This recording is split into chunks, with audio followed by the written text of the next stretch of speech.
देखिए, पिछले लंबे समय से दिल्ली में आम आदमी की सरकार है, केंद्र के अंदर भारतीय जनता पार्टी की सरकार है। कांग्रेस पार्टी ने पूरी मेहनत और शिद्दत के साथ में वहां पे चुनाव लड़ा, अच्छे उम्मीदवारों के साथ में वहां पे चुनाव लड़ा।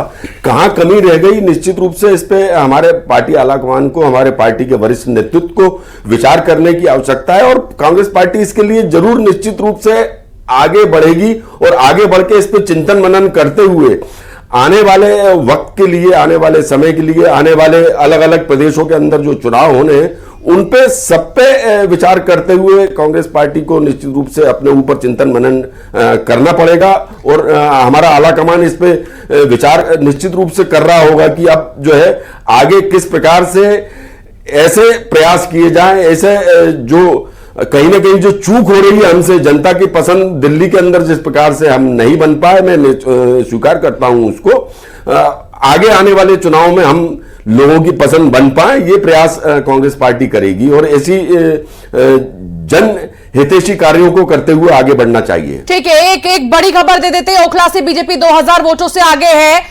इसके अलावा कालकाजी सीट से मुख्यमंत्री आतिशी पीछे चल रही है। नई दिल्ली सीट से अरविंद केजरीवाल अब आगे हो गए हैं, कुछ सीटों से आगे नजर आ रहे, कुछ वोटों से आगे नजर आ रहे हैं। चुनाव आयोग ने 62 सीटों के रुझान जारी कर दिए हैं। उसके मुताबिक भाजपा 39 और आम आदमी पार्टी 23 सीटों पर आगे है। इलेक्शन कमीशन के मुताबिक भी रुझानों में भाजपा को बहुमत मिल रहा है। तो अभी भाजपा की बल्ले बल्ले है, बीजेपी खुश नजर आ रही है।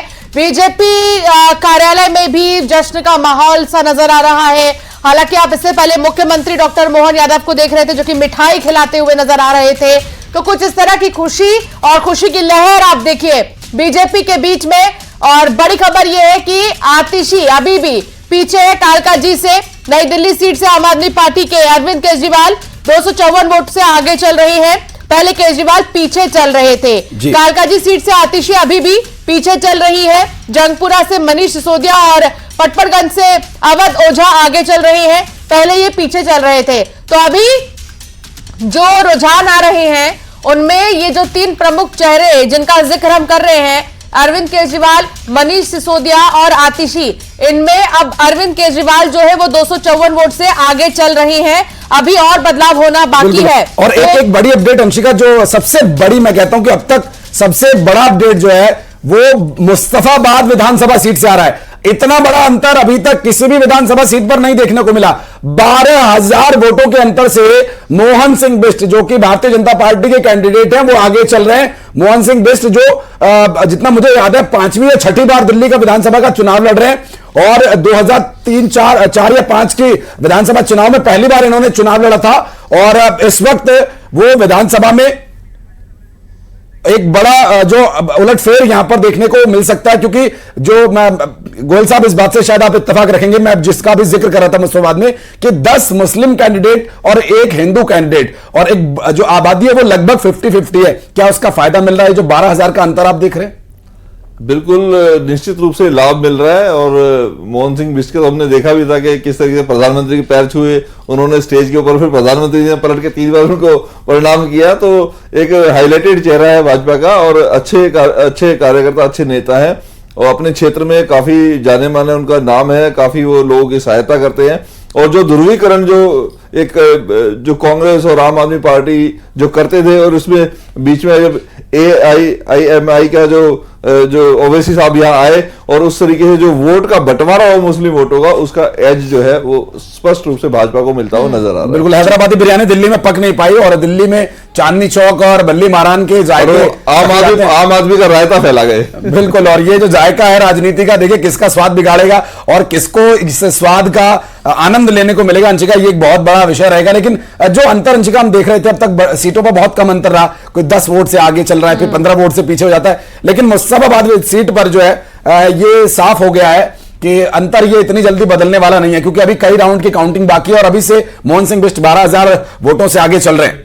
बिल्कुल। और देखिए ये जो मुस्तफाबाद है वो काफी चर्चाओं में रहा था, लेकिन बावजूद इसके एक बड़ी खबर ये आ रही है कि मुस्लिम बाहुल्य क्षेत्र में बीजेपी के कैंडिडेट जो है आगे नजर आ रहे हैं। उससे भी बड़ी बात यह है कि इलेक्शन कमीशन की तरफ से जो रुझान जारी हुए हैं उनमें बीजेपी ने बहुमत के आंकड़ों को पार कर दिया है। इससे आप समझिए कि इस वक्त जो सियासी हलचल है वो राजधानी में कितनी तेज है। भाजपा नेता बिदुड़ी का भी बयान आया, उन्होंने कहा कि जो भी हो बीजेपी ही आएगी, किसी भी स्थिति में बीजेपी ही आएगी और सरकार हमारी ही बनेगी।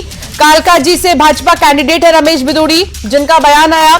उन्होंने कहा कि केजरीवाल 2 बार जीते क्योंकि उन्होंने चुनावी रेवड़ियां बांटी, लेकिन इन 10 साल में उनकी असलियत सामने आ गई है। लोग विकास चाहते हैं, वो आतिशी को विदा करेंगे और आपदा जाएगी, भाजपा सत्ता में आएगी। तो ये बड़ी बात जो है रमेश बिदुड़ी की तरफ से की जा रही है, जो कि अभी संभावित हम कह सकते हैं कि क्योंकि लगातार बीजेपी रुझानों में आगे नजर आ रही है। तो सीएम कैंडिडेट्स में 3 प्रमुख चेहरे जो बहुत ज्यादा रेस में नजर आ रहे हैं, उनमें से एक रमेश बिदुड़ी भी है। तो उनका यह बयान कई मायनों में अहम हो जाता है।